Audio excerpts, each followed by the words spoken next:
The next meeting is April 6th and then May 4th and June 3rd. Okay, we have the minutes of the February 2nd Planning Board meeting. There were a few minor corrections or changes. Does anyone else have any changes or corrections they'd like to bring forward? This is Rob. I had sent yesterday afternoon or last night so just one more additional change to my comments. I just wanted to make sure those got put in. Hey, Robert, the board, we emailed some edits to the board yesterday, but with your then further correction, those aren't represented in what was emailed. So can you just state that so the board can understand that and we can adopt, the board can adopt that?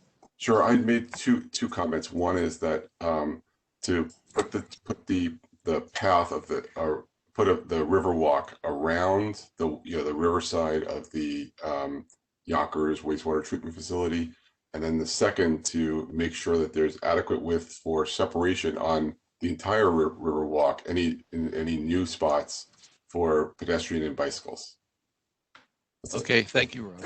Any other members have comments or changes they'd like to make to the February 2nd minutes? If not, can I have a motion to approve the minutes as amended? I'll move. This is Dwight. Thank you, Dwight. Can we have a second? I'll second. Okay, James or Holly. We call the roll. Bill. James Arndt, Yes. Robert Barron, Yes. Dwight Douglas, Yes. Daniel Finger. Yes. Thank you. Jimena Francella, Yes. Howard Hasbrook, Yes. Richard Hyman, Yes. Bernie Toms, Yes. Rini Toback. Haven't seen Rini. Yes, Was that a yes? yes, I just got in. Oh, great. Thank you, Rini. Vincent Kopicki or Nat Federici? Yes. Great, thank you. Kathy O'Connor? Okay, no one from Parks. Or Hugh Greachin or Gail Katzman? This is Gail. I'm here. Great, thank you, Gail. Thanks, that's it. Okay, thank you very much. Under Chairman's remarks, I just want to repeat the remarks that I've made at the last several meetings. Con Edison has ignored our request for getting back to us on issues of tree trimming, both on county property, under the high tension wires, and in local municipalities. I feel Con Edison ignoring the county is absolutely awful, and I will keep bringing this up every month until they finally meet their obligation of getting back to us. That's it. Commissioner's remarks. Norma Drummond. Good morning, everyone. I know some of you have expired terms. I want you to just ask to please be patient. You board members serve until you resign or you are replaced. So you're just the fact that, you know, by calendar dates, your terms expire does not mean anything. There are so many boards and commissions and so many members that have to get reappointed that they have to work through them. So I just want to, you know, please ask your patience for, there are no members that we're concerned about at this point. So there are spring training. You were sent a notice yesterday about the Westchester Municipal Planning Federation, their Land Use Training Institute for the spring. So we encourage you to get your required 4 hours through that training if possible. And then the last thing I just wanted to give you a heads up on is that this afternoon, we are going to have our first design meeting with New York State DOT that after, I don't know, Richard, you can tell me it because you might know a lot better than I will, probably close to 25 or 30 years. New York State DOT is finally going to start working on a Route 9A bypass design. Oh, more than 25 years. Exactly.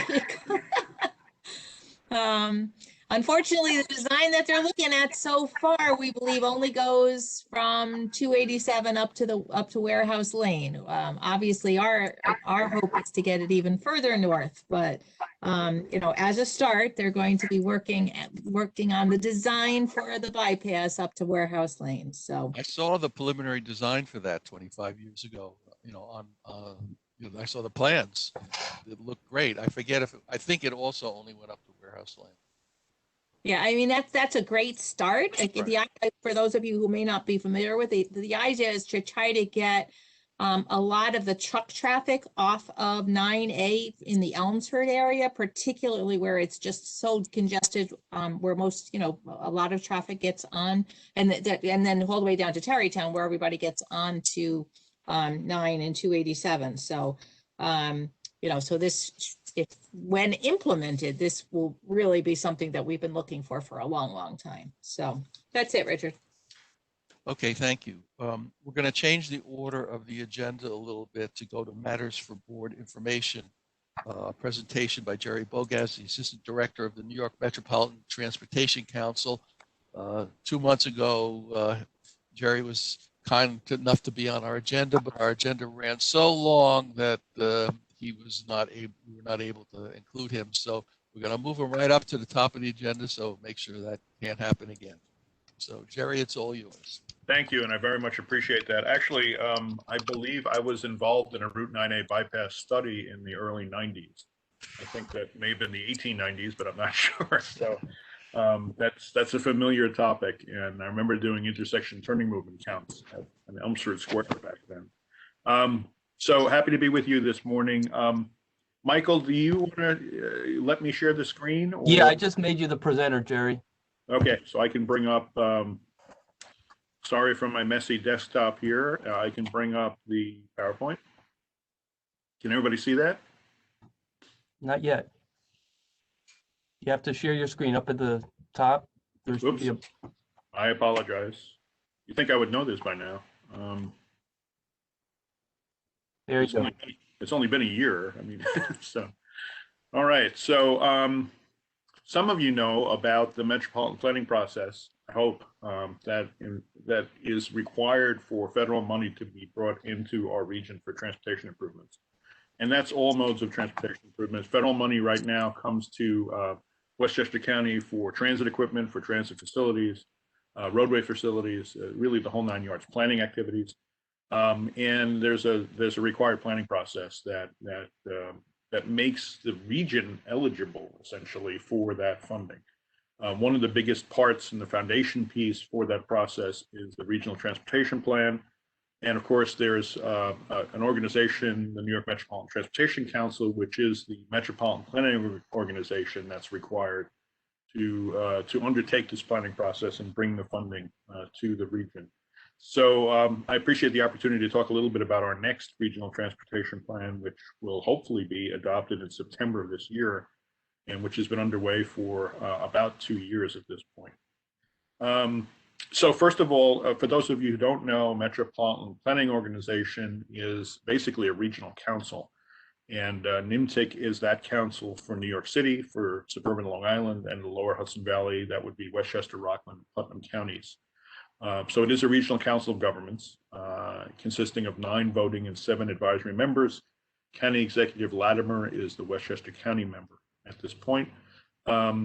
It is required by federal legislation that makes the funding available. So there are over 400 MPOs in the country, all required for metropolitan regions to be eligible for federal funding.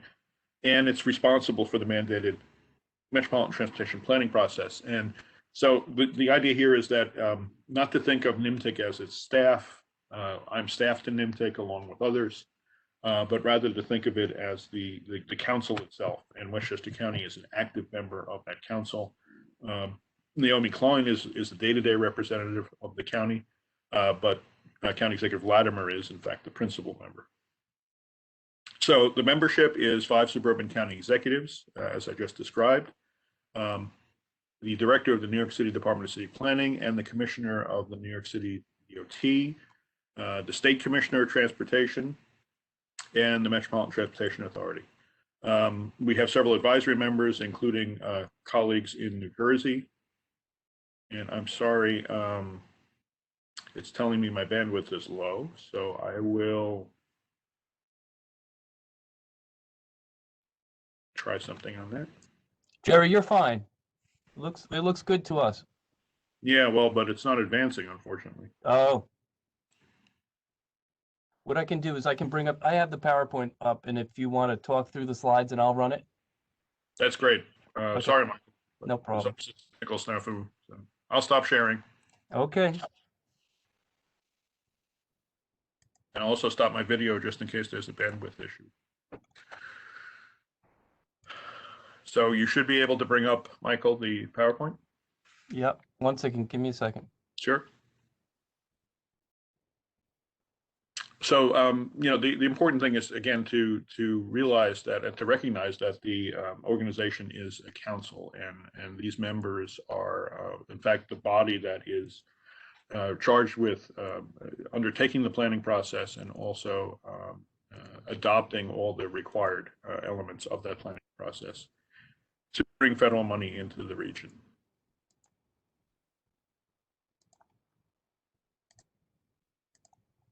All right. Thank you, Michael. So move down to the slide of the map. Yes, that's good. So this is the area that we cover as I described. And because of the fact that this is a very diverse area, we are subdivided into 3 transportation coordinating committees, one for the Lower Hudson Valley, one for New York City, and one for Nassau and Suffolk. So a lot of more localized issues are discussed at the TCC tables, but the MPO is the entire council and needs to basically adopt all the products. Next slide, please, Michael.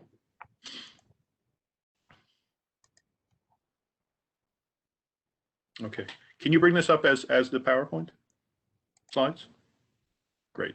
Okay, so this is the planning process we have to follow, and I have it identified here sequentially, starting with item 1, which is the regional plan, the long-range look, cycling down through item 3, which is the transportation improvement program, which lists all the projects that will receive federal funding for the entire region, and up through item 5, which is obviously project planning and implementation, which is the point of the whole thing, is to bring the region to a level of consensus on what the program of projects is and how it will be financed. Next slide. There is a federal requirement for a long-range plan that is, again, the foundation piece. It has to be updated at least every 4 years. So in many ways, once we finish one cycle of the plan, we take a little time off and reorganize and begin the next cycle.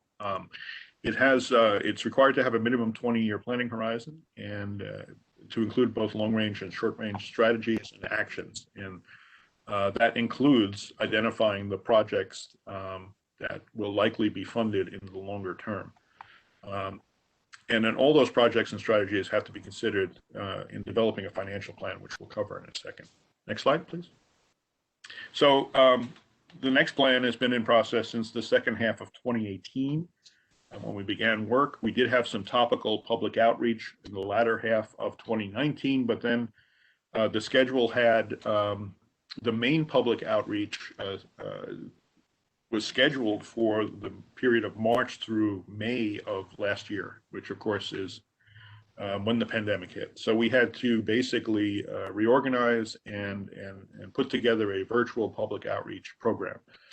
We didn't have any flexibility to change that, only because the federal government did not change any of the required federal milestones. So they could not without changing legislation. So although they gave us flexibility to do a virtual program and to allow some flexibility in the schedule, we still had to target September of this year as the adoption of the overall next plan. So therefore, we did the major part of the public outreach from June through September of 2020 in a virtual format.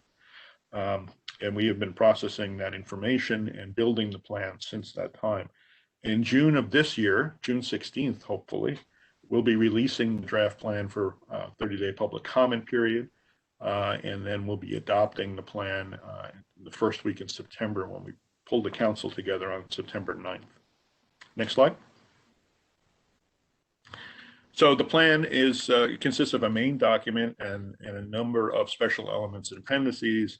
All these different parts are required by federal legislation, and federal regulations, so that the appendices include a regional freight element, a pedestrian bicycle element, a coordinated public transit human services transportation plan element, as well as the full program of projects and studies, and a Title VI environmental justice assessment, as well as an environmental mitigation and new consultation section. So it's complicated, and there's a lot of information, but all that is responsive to specific federal requirements. The main document is organized, as you see on the left. We're starting with the member shared vision for regional mobility, which is a completely new approach this year, although we've had this in the past. The NMTIC members basically started from scratch in many ways in terms of what happens when they come together as NMTIC. What do they try to do? They're all doing their own planning for the parts of the transportation system they're responsible for. So when they come together as this regional council, what does that mean? Other than bringing federal money in, what do they bring to it? So that value added is part of the new shared vision. We also have a section on how the planning process happens, system performance and future needs, and then what we plan to do and our plan to pay for our plan. And that last item is particularly important in terms of federal eligibility. Next slide, please. So here's the set of proposed vision goals that are new to this plan. Again, we had vision goals prior, but they were different. This time, the members have decided to essentially start from scratch. Starting with the phrase "we envision," you can see safety and security, reliable, easy, accessible, and seamless travel, efficiency in service, and planning for a growing number of residents, workers, and increasing amount of goods. Next slide. And the other two goals rather are minimizing the impact on the environment, especially the effects of climate change, which is called out specifically now, and then a transportation system that is resilient and can mitigate, adapt to, and respond to chronic and acute stresses. So these are the framework of 5 vision goals. For each of these goals, the plan really develops information in terms of a fuller description of those goals, a number of objectives for each of them, and then an assessment of recent trends, current conditions and risks, and existing initiatives, as well as recommending strategies and actions, and putting forth performance metrics to be able to measure progress towards the goal. Next slide. This is a specific part of the plan that's extremely important. We basically, the federal program operates on the concept of fiscal constraint, which involves estimating the resources we'll have available and then identifying the projects, programs, studies, actions that will fit within that financial envelope. We spend an awful lot of time. It's taken the better part of the 2-year period we've been at this to work with the members to assemble this long-range assessment of fiscal constraint, essentially. So you can see on the right, we have to estimate the cost to preserve the system, to enhance it, and also to operate it and maintain it on a day-to-day basis. That's a very large undertaking, and our member agencies participate with us in that. And it takes a while to get all that information together and to forecast it into the future. And then we also estimate what can be reasonably expected in terms of resources from the federal level, state and local matches and overmatches. And then we do have a section in the financial chapter about additional financing strategies should they be needed. Needless to say, this is very sensitive information to the member agencies, but it's absolutely critical to establishing the financial envelope we're operating within and the eligibility of specific projects for federal funding. It's also a pretty Herculean undertaking to get this information together, and we appreciate the members for their work in helping us with this. Next slide. So right now we're in the end game, which is, again, in June, releasing the plan for the required public comment period. In August, our Program Finance and Administration Committee, or PFAC, recommends the final draft plan to the council for adoption. That is a requirement of the MOU, which created NMTIC. So we have to take that step. That'll be happening hopefully on August 19th. And then on September 9th, the council will adopt the new plan along with a transportation, actually, there'll be a transportation conformity determination under the Clean Air Act that will be adopted actually in August by the PFAC. But accompanying the plan will be a congestion management process status report that is also required. And it won't be part of the plan, but it will accompany the plan and be adopted at the same time. At that point, those products will be submitted to the federal government, and they will have an opportunity to review. And the next fiscal year starts on October 1st of 2021. That would be federal fiscal year 2022. And the plan needs to be in place at the start of that fiscal year for federal dollars to continue to flow into our region. So that is a summary of a very complicated activity and a very complex document and process, but really an important one in terms of bringing the members together to really lay out the foundation of the entire planning process, leading to the identification of the projects that will be funded in the TIP and so forth. So at this point, hopefully I've given you a flavor of where we are and what we're doing, and I would be happy to answer any questions that you have. Thank you very much, Jerry. Let me just start off by saying that having the suburban counties lumped in with New York City as a region, obviously makes sense from a transportation point of view, but does it put the suburban counties at a disadvantage in terms of funding? I know a lot of other regional suburban counties are separate from New York City for that particular reason, that New York City gobbles up a whole lot of the funding. Right. Well, that's not the first time that's been, that question's been asked by a suburban member of NIMTIC. A couple of things. First of all, it's metropolitan regions are defined in this by census geography. They're defined in the law also, and it really isn't something that you can't really disengage the suburban area around a metropolitan city under the federal regulations and say somehow that's separate. Now, having said that, the way money is suballocated in New York State, so the states, in the federal system, you have the federal government and the states. All the counties and cities and municipalities in a state are creatures of the state. So the federal relationship is really with the state as the fiduciary, and then the state suballocates to municipalities within its boundaries. That suballocation in New York State happens by its administrative regions, therefore, and by formula. So that is coming down to the Hudson Valley, separate from New York City in most part, and separate from Long Island. So, and it's based on population, it's based on vehicle miles of travel, and a couple of other factors in the formula. So that suballocation is completely fair in terms of that formula. And there isn't a lot of instance where you're looking at situations where New York City is effectively taking money that would normally be in the Hudson Valley.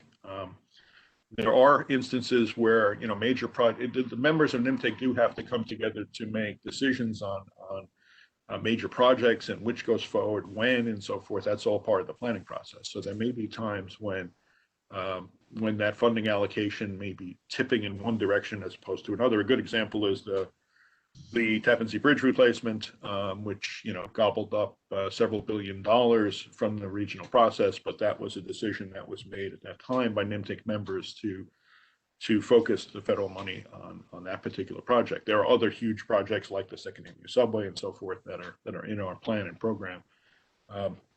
So long story short, I think the suburban counties can be assured that in terms of the state's suballocation of money via these formulas, that the suburban counties are not being shortchanged by the fact that New York City is such an enormous entity within our region. Thank you. Sure. Other members have questions? Yeah. Hi, Jerry. This is Rob Aaron. I'm just curious, since this is, I think, the first report that climate change is being mentioned in, can you just sort of provide some examples of how you think the plan is going to change based on that? Oh, sure. And in fact, even though it wasn't necessarily specified as distinctly as it is in this set of goals, it certainly has been a factor that goes back years. And not only environmental impact, maybe it wasn't called climate change, but also in terms of addressing congestion. which is completely related to, reducing VMT, addressing congestion. So I think that it's a reinforcement of a lot of programs that are already there. We've been funding demand management programs across the region for 25 years. It goes back to actually the I-287 corridor was one of the first places where TDM programs were really focused back in the mid 80s, I think. So the demand programs are there. There's significant financing for them. There are a number of transit enhancements, significant transit enhancements, including things like major system expansions like the Second Avenue Subway and MTA Long Island Railroad East Side Access, as well as Penn Station access for Metro North. But there are also lower cost bus rapid transit and select bus service plans in place that are enhancing the ability of transit to move in congested corridors, making it more attractive. And I think Naomi can certainly go into the work that's been done in the Central Avenue corridor in Westchester County to expedite bus service there in what is probably your primary corridor in terms of ridership. So there are a number of efforts and if you looked at the financial structure, which I don't have on these slides, but we're talking about 70% of the 60 to 70% of the long-term resources going to public transit at this point, because the public transit system is so enormous in our region. So, all that is an attempt to reduce the amount of single occupant vehicle travel, reduce the growth in VMT, and hopefully have an impact on motor vehicle emissions going forward. And I do want to point out also that we have obligations under the Clean Air Act to conform to the state's implementation plan for air quality in terms of motor vehicle emissions and reach attainment. So that's a significant pressure also to put together plans and programs that really address issues of motor vehicle emissions. If I could just add, Jerry, I think there's an underlying just understanding and to the plan that transit is inherently sustainable and more sustainable than driving, and we have all these goals and measures to reduce single occupant vehicle travel. So Sure. It's not just improving transit, but it's also infrastructure, buying clean fuel vehicles, which we're certainly doing in Westchester, and I know some of the other member agencies are also. And I do want to point out that there is also a land use connection here. We have identified through the member agencies a range of coordinated development emphasis areas where we're trying to provide a framework for transportation planning that involves where growth is desired, where it makes the most sense from an efficiency standpoint. And it's largely based on the master planning that the individual suburban counties have done, as well as New York City. So that's a part of it also. It's not just transportation as in isolation. It's really transportation as it fits within the context of growth of land use. And although no NIMTIC members, except for New York City, have direct influence over land use within their borders, that doesn't mean that the master planning that the counties do doesn't have an influence. And so, that's part of the context here too, the sustainability aspects of the plan. Naomi, maybe you'd like to add in from Westchester's point of view how the process has been working. I think it's been working quite well. I've been involved in it for a long time, and there are certain instances where we feel like we are in the shadow of the city, and it's important for us to really speak up and advocate for our issues. I do have to say, just kind of picking up on one thing that Jerry mentioned earlier, as far as assuring that we get our share of funding. I mean, there was some concern if we weren't part of the NIMTIC region, and you look at, say, the CARES money that was recently allocated, the CARES money that went to some of the upstate systems like Rochester, Buffalo, Albany. Some of those systems got more than us, and they're smaller. But generally, I think there's been a concern that we want to really look at where are the greatest needs, but we need to make the region whole too. Like, Putnam County, even with, about a tenth of the population of Westchester is part of NIMTIC too. So, we can't ignore the needs of the suburban counties. And I think there's general understanding of that. Okay, thank you. Any other board members have any comments or questions? If not, thank you, Jerry, very much. I think this gives us a good overall picture of planning process, and maybe Naomi, at some point, you can give us a status report of the draft report, I guess is in June. Well, first of all, I appreciate the opportunity to speak with you this morning. But as we get further down the process, yeah, we'd be happy to come back with Naomi and talk more about what's in the plan as opposed to the process of developing the plan. So happy to do that in the future also. That would be great. Thanks again. Sure. Thank you, good folks. Okay, getting back to the agenda, we have the ratification of actions taken by staff in response to planning and zoning actions referred to the County Planning Board January 16th through February 15th, 2021. I just want to comment that it was pretty thin this month, and I don't know if that's because of COVID or the winter or just a fluke, but there seem to be many fewer referrals this month than in previous months. Does anyone have any comments? Does anyone have any comments or questions on any of them? Right? Yeah, I'm happy to accept the report as presented. I did look at the Portchester project and I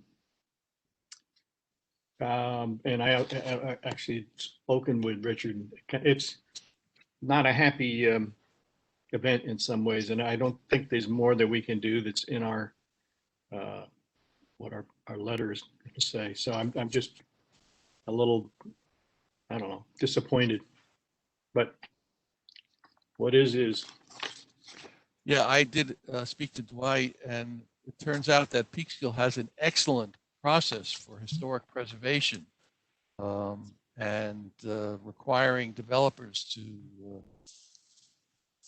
to pay cognizance to the historic buildings in their downtown, whereas Portchester does not, and developers are swooping in and just wanting to tear down all of the historic North Main Street or a good portion of it so they can build their new 6-story mixed-use transit-oriented development, which makes sense in a lot of ways, except for the fact that it's tearing up the historic downtown. And it's still in the process. They haven't gotten final approvals yet, but unfortunately they are moving. Anyone else have any comments or on any of the referrals? If not, can I have a motion to ratify the actions taken by staff? So moved. Thank you. Rini, second, please. Second. Thank you. That was Daniel Finger. Daniel. Thank you, Daniel. Call the roll, please. James Arndt, Yes. Robert Barron, Yes. Dwight Douglas, Yes. Daniel Finger, Yes. Jimena Franchella, Yes. Holly Hasbrook, Yes. Richard Hyman, Yes. Bernie Toms, Yes. Rini Toback, Yes. Nat Federici for Vincent Kopicki, Yes. Kathy O'Connor. Yes. Thank you, Kathy. Good to see you on. And for you, Gretchen. Yes. Thank you. Okay, thank you. Matters for board action. We have several things amending the planning board report on 2021 capital projects. First is BPL 30 new home land acquisition, 76 Locust Hill, City of Yonkers. I think, Len, you're going to go ahead with this.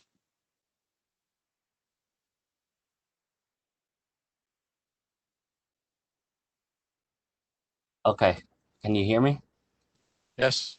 Okay, perfect. Good morning. This is 76 Locust Hill Avenue in the City of Yonkers. It's a fair and affordable housing development proposal. And this is just the general location. This is looking up north. So, and this is the location. Getty Square is right in this vicinity. The Yonkers train station and the waterfront is here. And then basically the site was within walking distance of everything: retail, schools, healthcare, and pretty much anything that a person would need. This is the aerial view of the site. So again, just to orient, this is Locust Hill Avenue going north. This is Ashburton coming across here. And the site is right here. So Getty Square is right in this vicinity here. We have Larkin Plaza, where the sawmill is the park here, the new park, with the train station right in this vicinity. So it's all within walking distance. On Locust Hill, as you come up here, there are several apartment buildings, larger buildings, including Cromwell Place, which is over 300 units. The site is right here, and then you have a park with playground, basketball courts, and grass area here.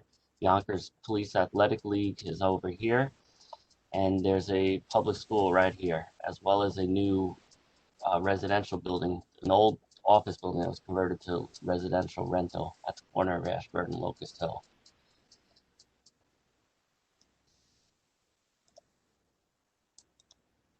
The development site is a little less than an acre. It's currently occupied by a vacant church. It was a Roman Catholic church that hasn't been utilized in about 17 years. It was sold by the Archdiocese to a charter school. That charter school never developed a school at the site and sold it to a private entity who then sold it to the developer Westhab, and Westhab currently owns the site today. The site, the church, is not historically significant, as determined by SHPO and also by the city of Yonkers as they went through their approval process. The developer has also looked at the site in terms of environmental issues. The only thing environmental is 2 underground storage tanks that were used for heating of the old church that will be removed prior to demolition. And the city of Yonkers has granted all the necessary variances as well as site plan approvals for the development. This is the existing conditions, the picture of the site. This is Locust Hill Avenue right in front here, and this is the existing structure. These are pictures looking from the street, looking towards the south, just at an angle of the site. The new construction is a 6-story building. It would have 113 rental apartments for families, made up of studios, 1-bedrooms, 2-bedrooms, and 3-bedroom units. 45 of the units will be for formerly homeless individuals and families, and supportive services will be provided on site for those households.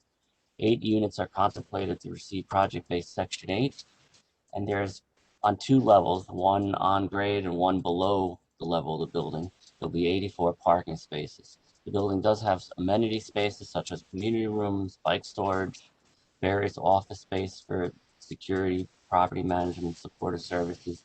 It has a courtyard garden interior that's only accessible to the residents over the parking, and that'll have seating areas and things like that.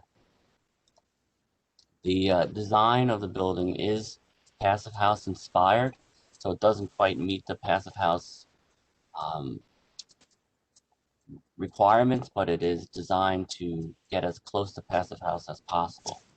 It does, however, meet the Energy Star multifamily new construction and NYSERDA multifamily new construction tier 3, and it will have a solar array installed on the roof. The units have a varying affordability between 40 and 60%. However, the 45 ESHI units, which is the Empire State Supportive Housing Initiative units, which are the formerly homeless units, and the Section 8 project base will serve a lower AMI, 30% and 40% AMI. The developer keeps it at 60% just in case those funding streams should disappear over time and they need that income to support their debt. This is just the sample of the household incomes. Please note that 2021 incomes have not been released yet. We expect that probably within the next few months. And then the project financing, so they are seeking a New York State Housing Finance Agency first mortgage bonds of about 10.5 million. as well as subsidy from New York State of about 14.2 million of approximately 125,000 a unit. The federal low-income tax credits provide equity of about 23.25 million, and our funding, Westchester County New Homes Land Acquisition, will fund 1.4 million, or approximately nearly 12,400 per unit, which compared to other developments we've seen over the last several months or even longer than that, that is significantly lower than what we're usually seeing. We have received the appraisal already, which has been certified to the county, and the appraisal indicates that the property is worth significantly more, closer to 3.5 million. The city of Yonkers is providing $600,000 of their home money, and NYSERD is providing about 1.2 million, and that leaves a deferred developer fee of about 2.5 per total development cost of nearly 54 million and about 475,000 per unit, which is in line with what we are seeing in other developments similar to this. This is the site plan.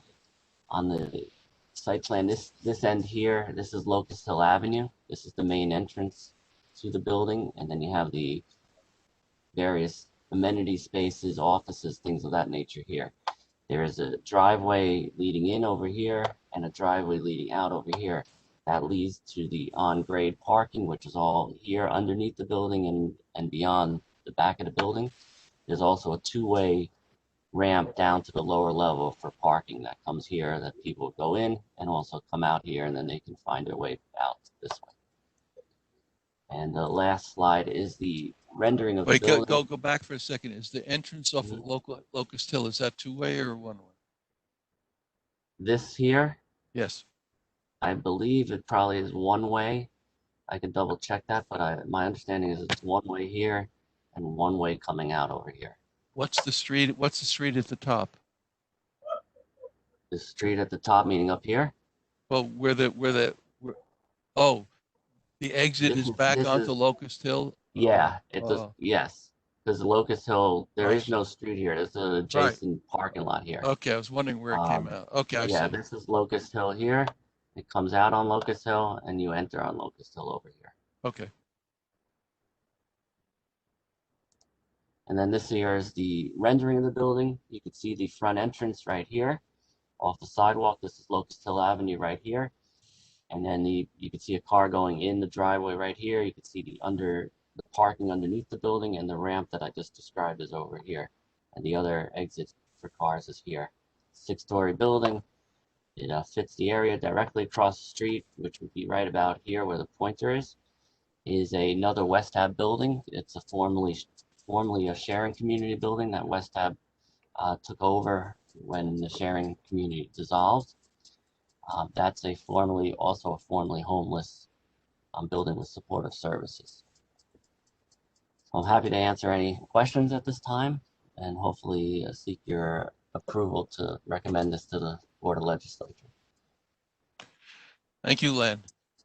Anyone have any questions? Any members have any questions on this? Just a quick comment. Seems like a terrific project, and serving the homeless population that they find themselves in a real apartment with real support for it. Just is a piece of work to put this together, and the amount of our Somebody needs to mute. But overall, it's really an excellent project, well presented, and SNAB is a good organization. So, yeah, I wanted to say also that I'm thrilled to see that we finally have something that at least serves the middle income and hopefully lower than middle income people of Yonkers, because most of ours just doesn't even get down to the median income in Yonkers, which is about 62,000 per household. So I'm thrilled to see this going up, and I do hope we continue with the subsidies so we can get it down to 30% of AMI and house some people. Hi, Leonard. This is Rob. I'm just curious, like, is there no gas hookup for this building? There is a gas hookup, but it's only a standby gas hookup for the emergency generator. There is no gas involved here. It's all, basically everything is electric, heating, air conditioning. It's basically designed to meet the passive house requirements, which means the building envelope is very tight in terms of insulation, no air going through, etc. Well, that's fabulous. We should be giving more money to this. Len, can you go Just back kidding, to Norma. Just kidding. could you go back to the street map, please? I'm sorry, Richard, which one? Go back to the street, aerial. The aerial. Street map. Yep. This one or the one prior? That's good enough. No, next one. This one. Okay. Okay. I think this is a terrific project. However, Cromwell Place, is that a subsidized housing development? Cromwell Place, the HUD, Section 8, yes. Right. And which building is the other West Hab building? This little building right here. It's a former sharing community building. Yeah, right. So while this is a great project, we seem to be continually concentrating all of the subsidized housing in one area. And while this is, in terms of an area, it's a good area. You know, walk to the train station, to the downtown, all of that.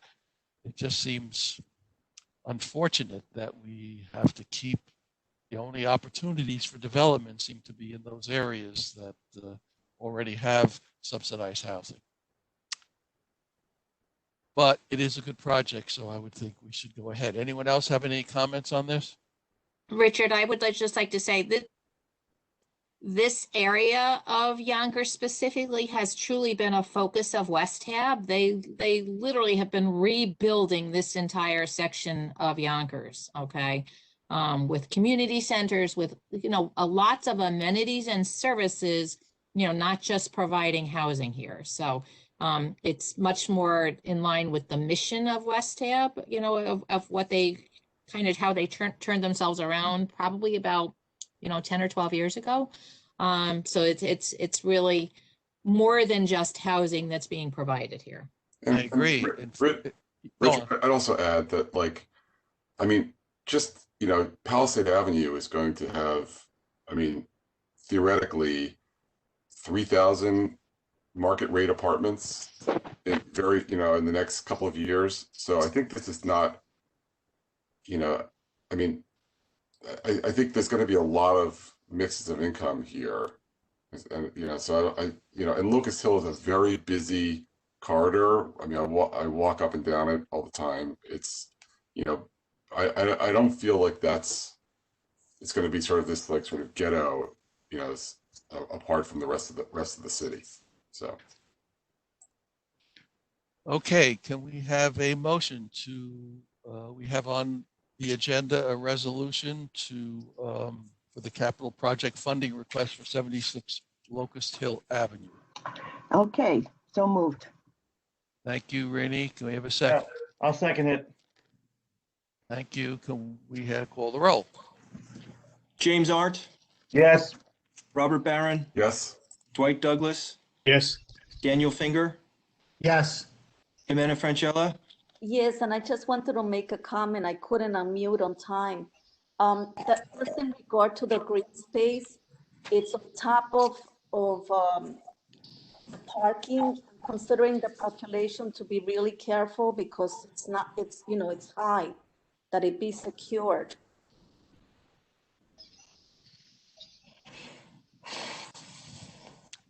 And yes, I'm voting yes. Okay, thank you. Great, thank you. Holly Hasbrook, Yes. Richard Hyman, Yes. Bernie Toms, Yes. Rini Toback, Yes, Nat Federici for Vincent Kopicki, Yes. Kathy O'Connor, Yes. and Gail Katzman for Hugh Greachin. Yes. Thank you. Thank you. Okay, thank you, Len. Next on the agenda, we have several more capital project requests. Who's going to do the presentation? That's me, Bill Brady, and Michael's going to pull up the PowerPoint. Thank you, Michael. Okay, and if you can explain sort of the difference between these particular requests and the dozen that we Okay, had you the can talk now. previous meeting. Great. Yeah, sure thing, Richard. Last month, you reviewed a set of capital projects that were added late in the year by the Board of Legislators. Those capital projects that were added by the board were incorporated into the approved budget. So you were providing your comments, your planning board report after the projects had already been included in the 2021 budget. The projects that you'll see here today are capital budget amendments that have been requested by the departments. Again, after the 2021 budget has been approved. So these are amendments to the 2021 budget. So these happen throughout the course of the year when departments see an immediate need for a capital project. So that's what we call them, CBAs, capital budget amendments. So as they come through the year. So Michael, the first project, next slide. Also, before I leave that first slide, I just wanted to state that also that these are all projects that are a change in scope for existing capital projects, as opposed to sometimes capital budget amendments can be wholly new projects as well. Other times, some capital projects are just changes in financing, and when the department requests additional funds for a project, but there is no change in scope. So these are changes in scope. That's what you're seeing today. So thank you. Michael, next slide, first project.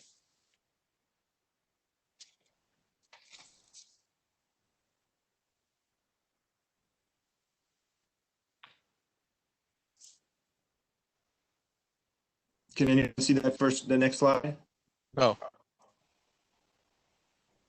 Michael, you having any trouble moving the slides or do you need my help? Oh. One second. Sure. Thank you. Can everybody see the? Yes. Yep. Great. Thank you, Michael. Thank you, everybody, for your patience. And first capital budget amendment, BCR 59, security system upgrade at the Department of Corrections. The Department of Correction has requested $1.4 million from the existing $25 million that is currently under review for the purchase and installation of network video recorders to replace the existing obsolete DVRs. And that would be throughout the correction complex. Again, we have staff from the various departments at the meeting. So if there are any questions, please just ask them and we can ask that staff. The next project is AO 97 domestic water system. We have separate resolutions on this month as opposed to one overall. So maybe we can do the resolution separately right after you do the description. So if we can go back to to this one, does anyone have any comment on the 1.4 million from funds under review for the purchase and installation of DVRs to replace existing obsolete technology? Anyone have any questions? If not, can I have a resolution to approve this security upgrade? So moved. Thank you. Second? Second. Thank you. Call the roll, please. James Arndt? Yep. Yes. Robert Barron? Yes. Dwight Douglas? Yes. Daniel Finger? Yes. Jimena Francella? Yes. Holly Hasbrook? Yes. Richard Hyman? Yes. Bernie Toms? Yes. Rini Toback? Yes. Matt Federici for Vincent Kopicki? Yes. Kathy O'Connor? Yes. And Gail Katzman for Hugh Greachin. Yes. Great, thank you. So the next project, the next CBA capital budget amendment is AO 97 domestic water system improvements at Westchester County Airport. So $6.7 million has been requested for the construction and construction management for the domestic water line project at Westchester County Airport. The work is a required component of the New York State DEC's consent order for water quality violations at the airport. This project is addressing groundwater contamination of wells at properties north of the airport along New King Street in the town of North Castle. So looking at this map, different color lines, the boundary of the airport is shown in red. And an existing water line shown in yellow, we'll start at the top left here. So there's an existing water line shown in yellow.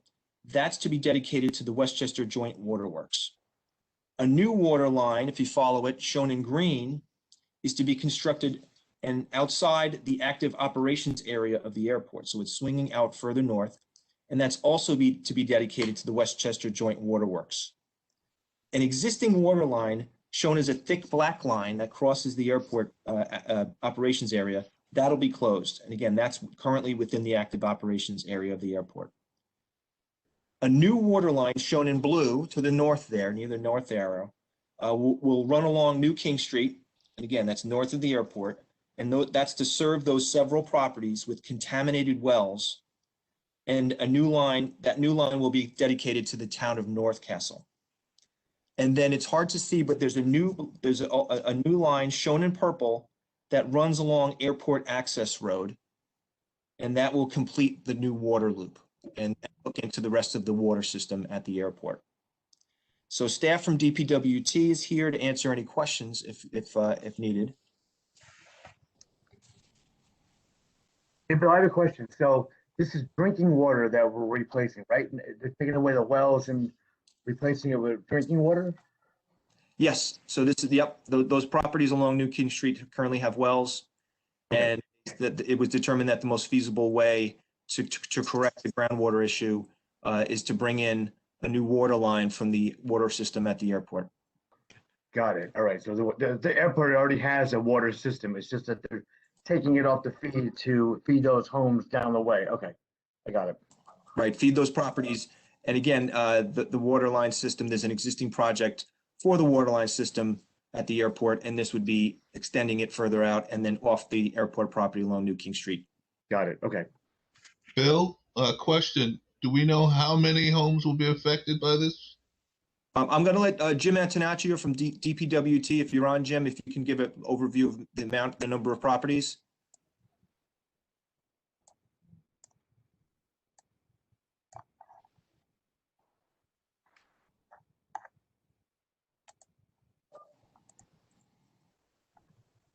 Or if I don't know if Gail, if you're on, do you know how many properties, or if we can get Jim to chime in? I know it's several properties. I believe. Yes, hi, it's Jim.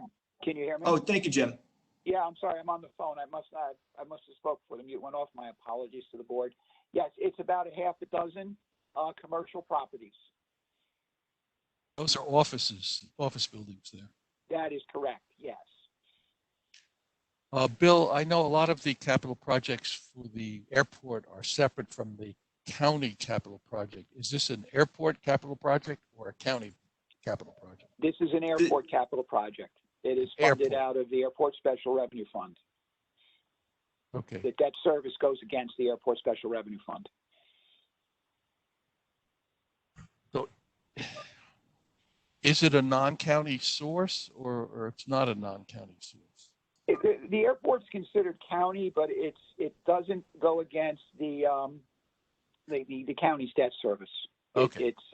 It's only against the Airport Special Revenue Fund. So it's like a self-sufficient, entity, but it is technically county funds. Yes.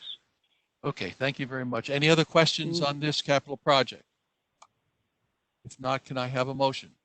There's a resolution. Yeah, I'll motion it. Okay. Second. I'll second it, Kathy. Thank you, Kathy. Call the roll, please.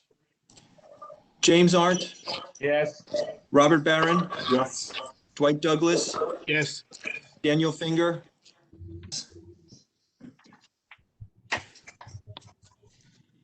Daniel Finger? Yes. Thank you, Daniel. Sorry about that. Jimena Franchella? Yes. Holly Hasbrook? Yes. Richard Hyman? Yes. Bernie Tomes? Yes. If somebody needs to mute. Yeah. Rini Toback? Yes.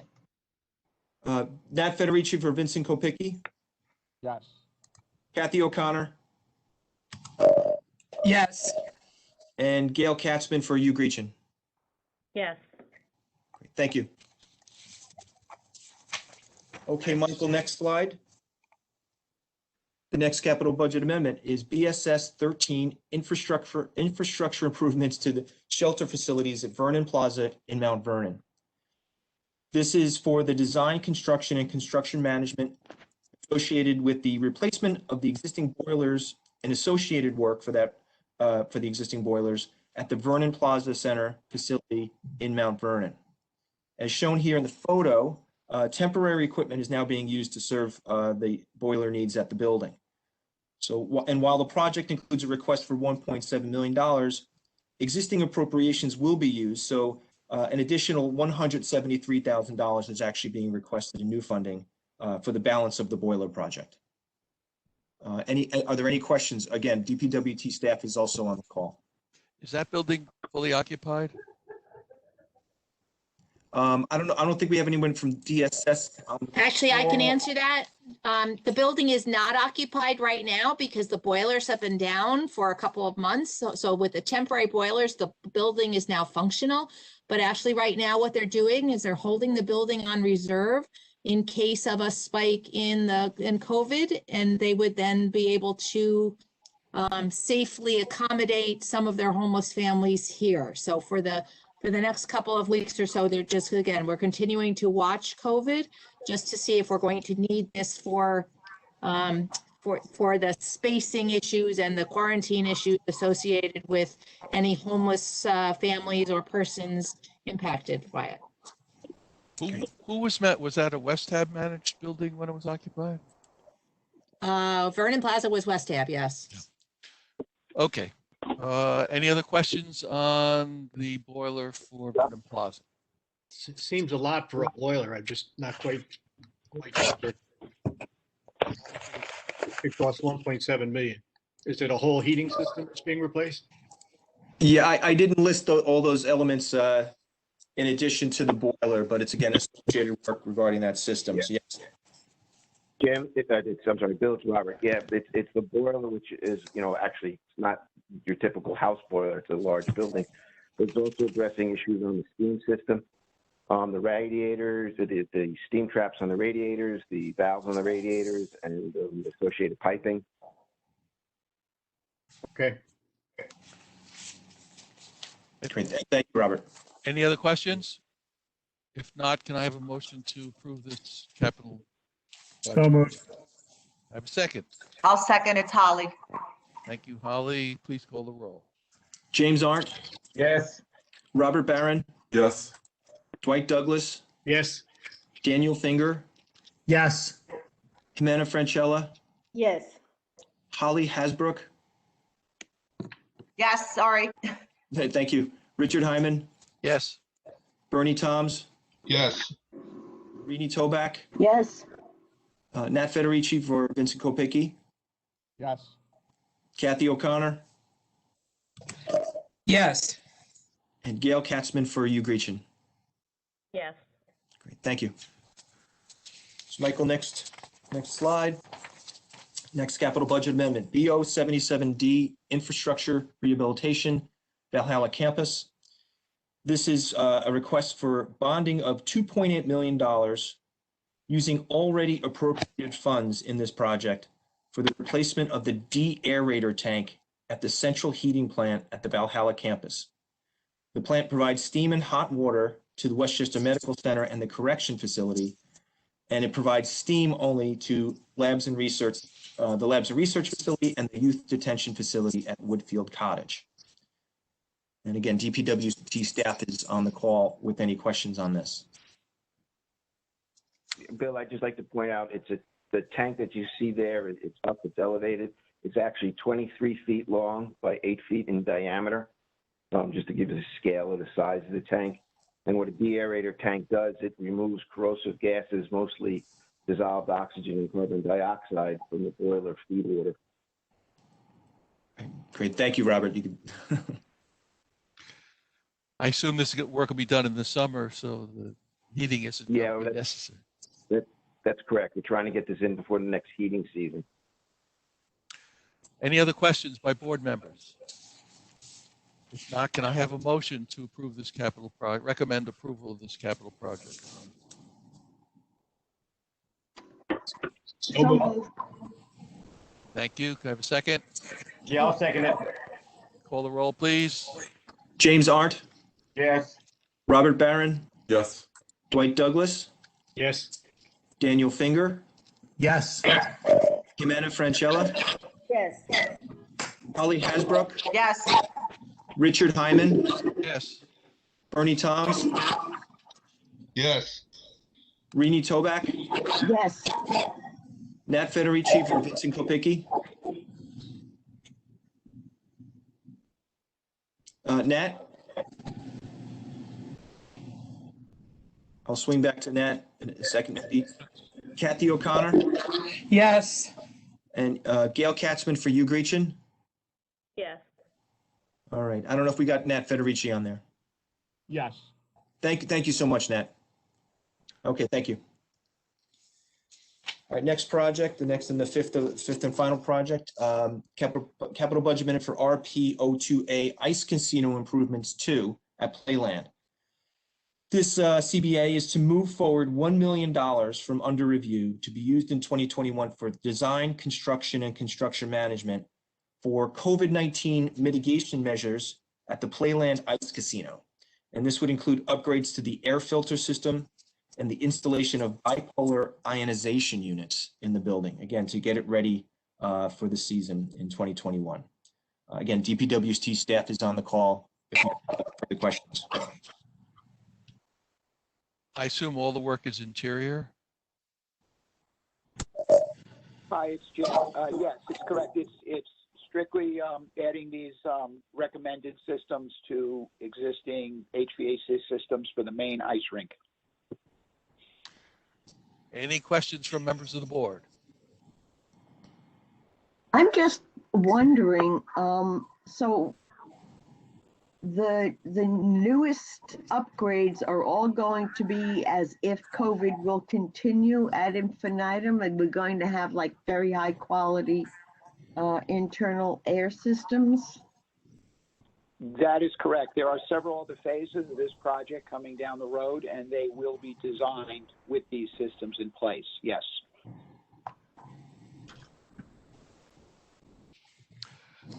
Any other questions? If not, can we have a motion to recommend this capital project? So moved, Daniel. Thank you, Daniel. Can I have a second? Jimena, second. Thank you. Thank you, Jimena. Call the roll. James Arndt, Yes. Robert Barron, Yes. Dwight Douglas, Yes. Daniel Finger, Yes. Jimena Francella, Yes. Holly Hasbrook, Yes. Richard Hyman, Yes. Bernie Toms, Yes. Rini Toback, Yes. Nat Federici for Vincent Kopicki, Yes. Kathy O'Connor, Yes. Gail Katzman for you, Gretchen. Yes. Great. Thank you, everybody. Bill, do you want to go over the two capital budget amendments that do not involve physical planning that are in our package? Yes, let me just pull those up for a second. First one is the interior infrastructure repairs for the White Plains complex. And the second is the low-rise building improvements. Great. In fact, I have Robert Abamont is on the call. Robert, if you want to just briefly talk again, the three different capital budget amendments for B15D, BO82, and BO104, Robert. If you could Yeah. give a little thumbnail of those in that order. I know they're all kind of associated with that area of the White Plains complex. Right, but the first one that Bill referenced was B015D, and the chairman referenced the interior infrastructure repairs at the White Plains complex. That's addressing several elevators within the White Plains complex. 143 Grand Street, which is where the Board of Elections is, the judge's elevator in the courthouse tower, and the two elevators in the low-rise building, which serves mainly the third floor, has the county clerks. It's an older project, so we're adding additional funding due to cost escalation to bring that project into line with our current planned estimates. The other two projects, B0082 and B0104, are actually renovations to the low-rise building itself. B0082 is the third floor renovation. Again, mostly that's the county clerk. There are other offices up there. We're putting out one contract. The intent is to put out one construction contract to address all these. That's why we're coming with these right now as one group. The B0082, again, was an older project. It had started design and was put on hold. We want to move forward with it now. It's interior work, reconfiguration of the space, which is what the board had previously seen. And these are addressing increased cost estimates. There was more extensive work that was required, like, for example, with the air distribution system on the third floor. B0104 is addressing the mechanical systems that feed the building and the first, second, and third floor. Again, it was an older project, was put on hold. Now it's moving forward. We have to update the costs. Again, the same thing. There was more extensive work that was required to the ductwork systems and mechanical systems. Also, to both projects, will now, because of the extensive infrastructure changes, we're going to sprinkle the building. So we'll put a fire suppression system into that building as required by code. Okay, thank you. And there's no action required by the planning board Right. on these items. Right, yes, no action. Again, we submitted some memos that it's just additional funding for existing projects that you've reviewed already. Okay, thank you very much. Other business, Norma, do you have anything you want to update us on, either the CD program or additional money that the county is getting? So at this point, the legislation has been submitted to the Board of Legislators for our action plan for fiscal year 2021. The committees will actually consider it on Monday morning. So we will, and then the full board should approve it Monday evening. So that will be in time for us to submit it on time on March 15th, which is 45 days before the start of our grant year on May 1st. At the same time, we are also working on the rest of the COVID funds that we received and allocating and using those. We're going to submit a substantial amendment to HUD on the same March 15th for the balance of the CDBG funds, which the Urban County Council has now decided to dedicate $1 million to emergency food supply, $1 million to foreclosure prevention in consortium communities, and then $1 million for nonprofits, housing authorities, and the municipalities themselves to be able to do some COVID-related improvements. Specifically, some of the municipalities noted a need to upgrade some of their Wi-Fi in some of their recreational facilities because of the increase of people who are spending time outside and using some of their recreational facilities. They want to be, make sure that they beef that up. Richard, if you don't mind, I'm going to take 1 minute here to talk about the fact that we are now a year into, when COVID hit Westchester County. The county executive is having a special remembrance, a couple different functions related to that. I did have an opportunity on Sunday afternoon to volunteer at the county center vaccination site. So it was very interesting to see how it all, how the whole facility runs and how excited people were. I mean, to be able to get in that door and get either their first shot or the second shot. I mean, just literally some people in tears. They were just so happy and just excited and relieved to finally be able to get their vaccination shot. So, the county center right now really operates from, 7:30 in the morning till 8 o'clock at night, although, some evenings the last appointment ends earlier. And now we've got the county center going. There's a specific Yonkers site going. So we are looking to set up a couple more sites as additional vaccines become available. And there is even the expectation that we may be going to 24 hours a day operations of vaccinations. So staff are volunteering. The planning department, I have a number of staff who have volunteered. So we cover Thursdays at the county center. So I've got one person for the morning shift, one person for the afternoon shift.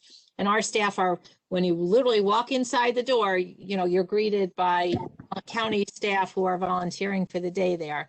And they check you in, confirm your appointment, things of that sort. So, you know, it's definitely interesting to see how it all came together, but it's just, you know, you would think you'd get used to it by now, but it's still very, very weird. So thank you, Richard. Okay, Norma, one other thing, any update on when you're going to get the CO for the 750th unit? So, okay, since last we met, the monitor had filed his report with the court on February 10th. The court she had asked for any additional comments from anybody else by February 10th. She did receive a couple additional comments. She hasn't really commented on those except that she's, you know, accepted the monitor's report subject to the county's completion of the 750th unit, which we expect to be done by the middle of this month. So the next couple of weeks, we expect that those units in Newcastle are going to be completed and we'll have at least a TCO. They're not going to be able to do their landscaping right away, which is why they're going to have to get a TCO. So we are still on track. But yeah, that's where we're at with that, Richard. You mean they're going to landscape the railroad line? No, never mind. One other question regarding the hours that we need for certification. I saw in the email that came across with the new courses that are coming up at the bottom, it said older courses are available. The historic courses are available. If one does those, can you get credit, or do you only have, or it's only from the new ones? And if you don't have the answer, maybe you can get back to us. No, of course, that's what they're there for. They're posted on the Planning Federation website. And if you go back and take those recorded courses, it's as if you sat in them when they were first aired. Okay, excellent. Thank you very much. Great. Anyone else? Just let us know when you view them or attend them. Thank you. Anyone else have any comments? Kathleen? Yes, Richard, just real quick, along with, excuse me, what Norma just discussed, there is another site at the community college for vaccinations, but at the county center, really cool to say, we vaccinated over 70,000 people at this point. And from the state's perspective, because they're running it along, obviously, with us in the medical center and a lot of other organizations, the county center has become truly the poster child for how to operate and how to be efficient. And we've got, from my end of it, we've gotten so many compliments, which is really awesome. And Norma, you're right. People feel like they won the lotto when they come in. And it's a really cool feeling, as opposed to if it had been a COVID hospital, which would have been a whole different scenario. So where, as much as I could cry looking at it, that it isn't Section 1 basketball, on the other hand, it's serving a very, very important purpose. And other organizations in the state and in the country are coming to the county center and analyzing how we do what we do, and then, you know, trying to mimic where they go back. So it's a win, really cool. And thank you, Norma, for your help and everybody else who's volunteering. Thank you. Yeah, I got to say that it does feel like you've won the lottery when you finally get an appointment and finally get there and finally get it, you know, get your shot. It really is. People are dancing. You know, it's just such a long haul. Yep. Okay, thank you very much. Thanks, Richard. If there's no other business, can I have a motion to adjourn? Richard, Yeah, I go ahead. had a question in regard to affordable housing. I know Go that ahead. you work very hard, you know, to make sure that projects have affordable housing. And I was wondering in regard to implementation, because I recently learned that one of the developers paid a fine and then is not having any affordable housing in their project. Is that something that's common? Which city to start with? You're talking New Rochelle? Yes. Well, some municipalities allow you to make a payment in lieu of affordable housing. I don't know that New Rochelle has that.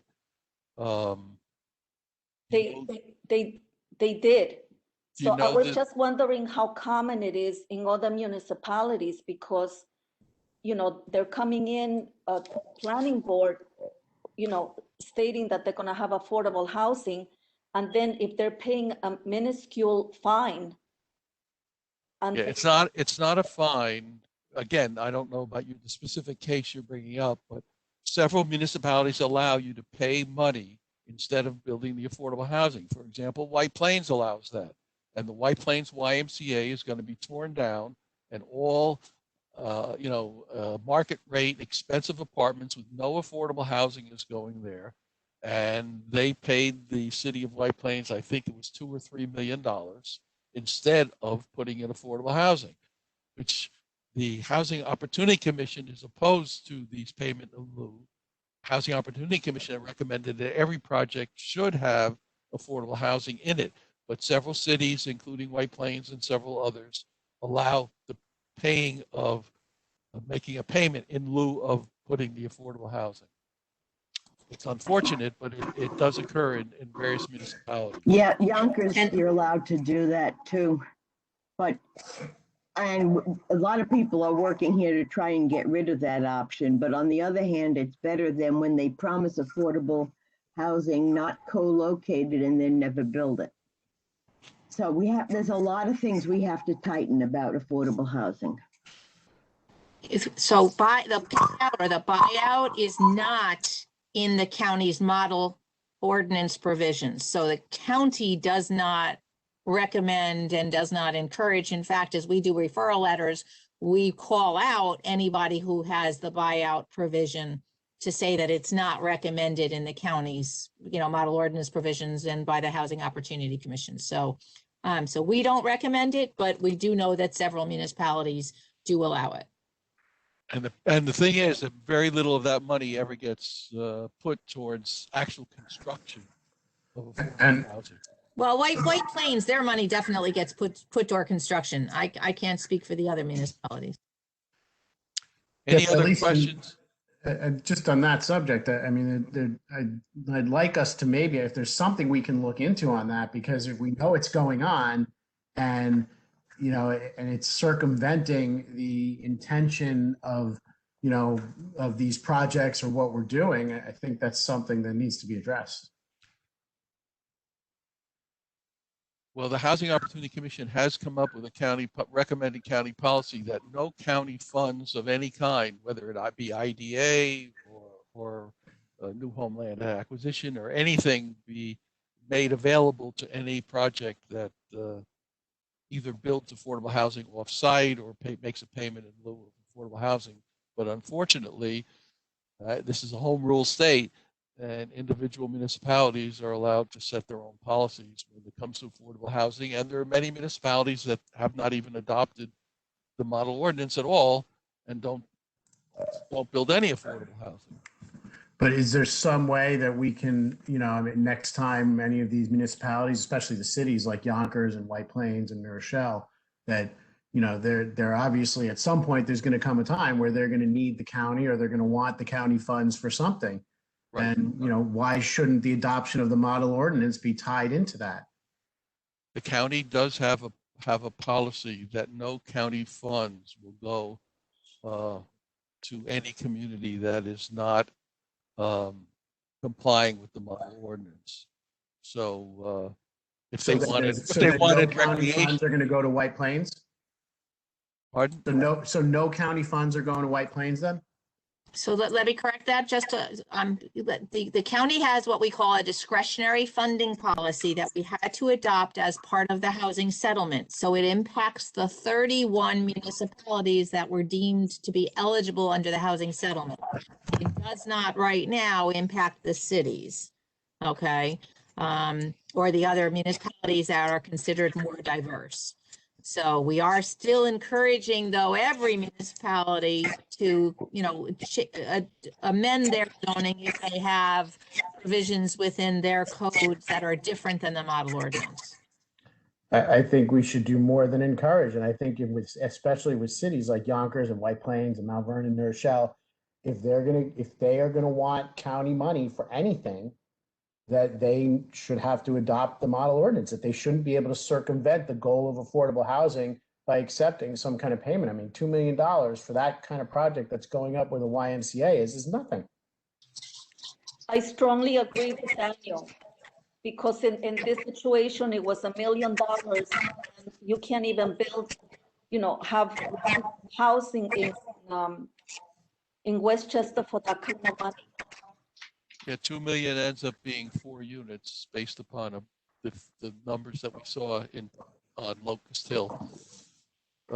Just to give the other side of that coin a little bit, there's the municipalities that build affordable housing, and then there's a bunch of municipalities that don't do any. So when we start looking at the cities, I like Pete's, we're looking at the model ordinance now, but if you look at what's being built, it's a tremendous amount of it is affordable housing. So I think a measured approach might be on this, see who's actually performing, who's actually providing the affordable housing, and then just think we're going to target them with penalties when they're the only ones building. I think that might be counterproductive. You're right. You need to look at the whole picture. I think that's important. Okay, we're getting close to turning into a pumpkin. So if I can have, unless there's something else urgent, can I have a motion to adjourn? So moved. Thank you. Can I have a second? Second, Kathy. Holly. Yeah, I think I heard everyone that said they're in favor. So everyone stay well, be safe. Thank you, you too. Thank you. Thank you. Bye, everyone. Bye, everyone. bye. Well,